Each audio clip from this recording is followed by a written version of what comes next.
J'ai une anecdote, effectivement, un enfant qui avait besoin de boire du lait de manière compulsive.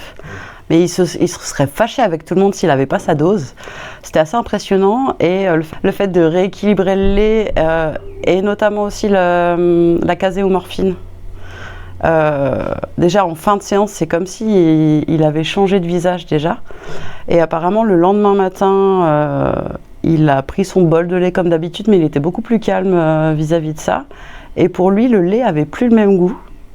Et en fait, il continue de boire du lait, mais plus par plaisir. C'est moins un besoin où ça devenait source de conflit à la maison, quoi, parce que il aurait rien voulu boire d'autre chose.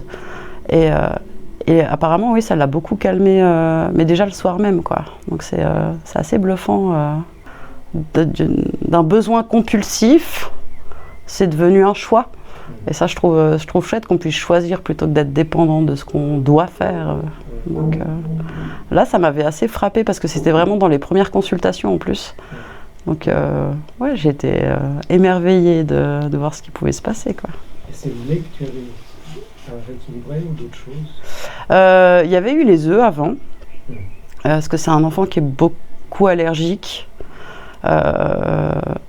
Aussi le TDAH, on trouve beaucoup d'intolérance. C'est aussi ce qui fait qu'ils sont vite... le système nerveux qui est vite électrifié, on va dire, assez réactif.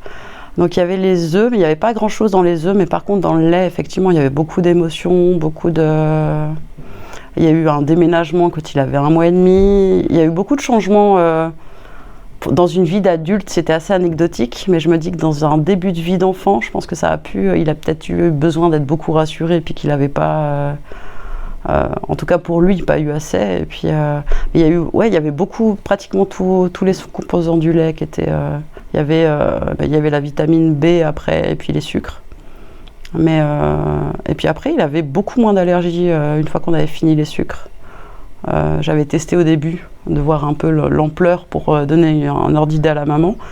Et puis une fois qu'on avait testé les sucres, j'avais retesté ce qu'on devait faire ensuite. Et il y avait beaucoup moins déjà. C'était l'histamine qui était plus, et puis les viandes aussi qui étaient plus, qui étaient à l'équilibre en fait. Donc c'était chouette.